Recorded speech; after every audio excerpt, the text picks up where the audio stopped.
Now the next speaker is the solid state transformer. Mr. Kulkarni, Professor Kulkarni will be giving the lecture on that. Very good afternoon. Due to want of time, I'll just quickly run through these slides and make some important, points about solid-state transformers and the emerging opportunities.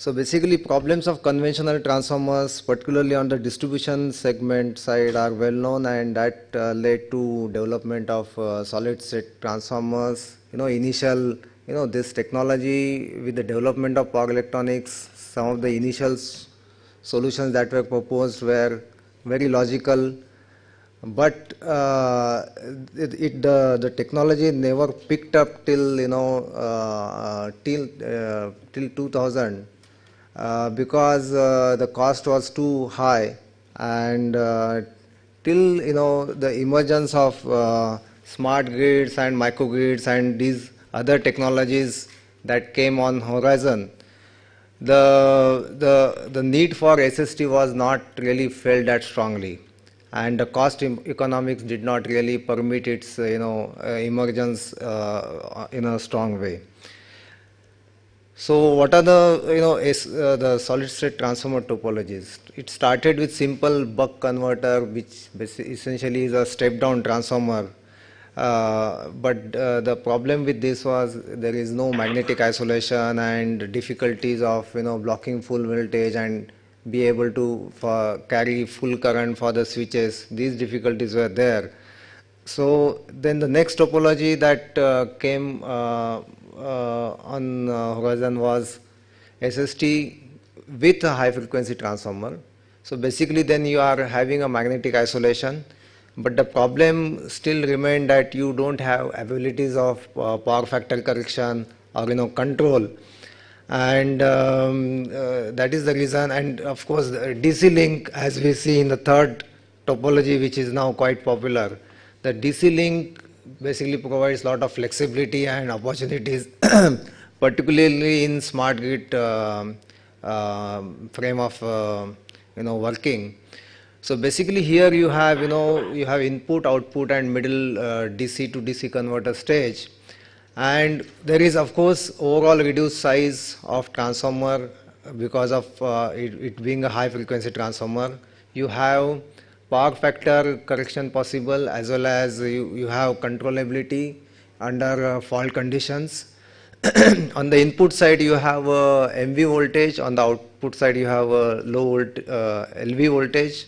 In between you have a DC to DC converter, and we'll see in some of the later slides this DC bus, in addition to the AC bus that is available in SST, provides or it is an enabling factor for AC microgrids or DC or combined AC-DC microgrids. Yeah, so this so due to lack of time, I will not go through the individual slides that detail. I'll quickly go to the applications. So first of course is microgrid, then renewable energy systems involving photovoltaic, wind and tidal, and then traction transformers. So need for SST in microgrids is basically you have you can make maximum utilization of distributed renewable energy sources, and you can have controllability of power factor. You can have almost unity power factor at the input end. You have fast isolation ability, and you can control both AC and DC loads in through the SST module. Now when we see the AC microgrid, you have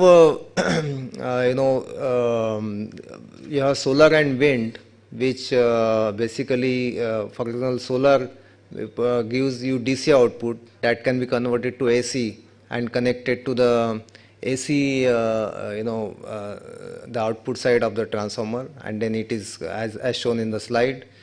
And similarly, you have wind, which is producing the corresponding variable output, but that can be, by using energy storage and other devices, can be smoothened out, and there also this SST can help as will be clear in next slide. So now here, this is a DC microgrid, wherein now what is being done is the DC links of the corresponding devices are getting connected to the DC link of the transformer, and hereby the DC microgrid is realized through the concept of SST.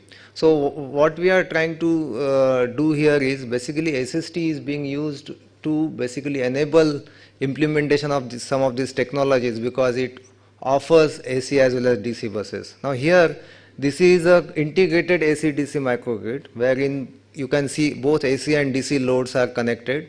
The DC loads are connected on this red this thing, which is a DC. This is the DC bus, and then the AC loads are connected at the output end of the solid-state transformer. So such now technologies are getting proposed, and there is a huge scope for improvising the topologies that are used, power electronic topologies that are used to realize a solid-state transformer. Similarly, traction application, the SST can be very well used. Now, I'll just give you two slides, wherein one on solar and other on wind, and the corresponding references are also given, wherein the deployment of SST for solar application here is given. Similarly, for the wind. Now here for the wind, this is an offshore application wherein you are trying to evacuate large amount of power through multiple solid transformers at the wind turbines, and then the power, all this power is collected and transmitted over a DC cable, and then it is further fed into the grid. And finally, I think a smart grid with SSTs could look like this, wherein SST is trying to integrate various technology options that are emerging, like renewable energy sources, energy storage devices.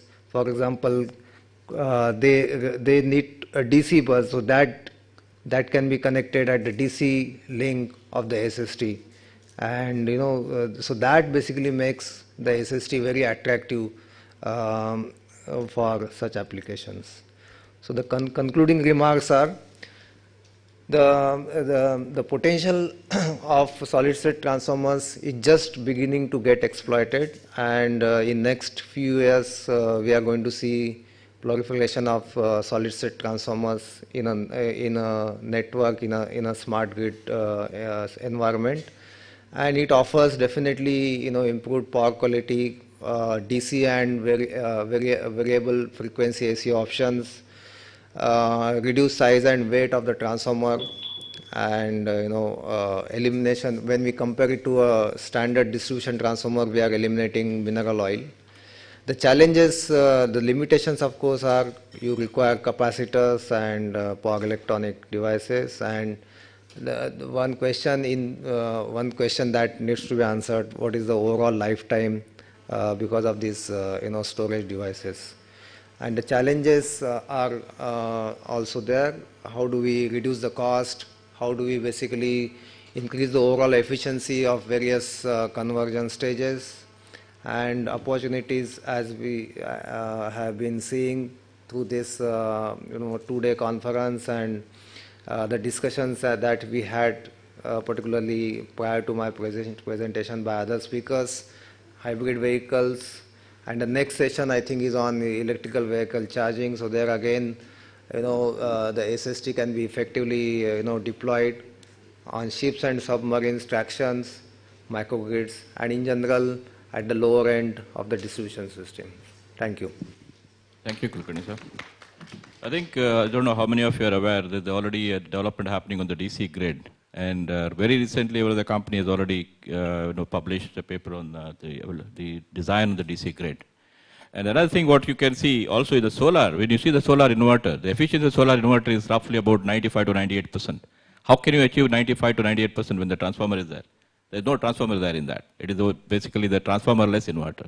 So I think there's a lot of things which are happening on this technology front, and we need to just keep watch on what is happening on this.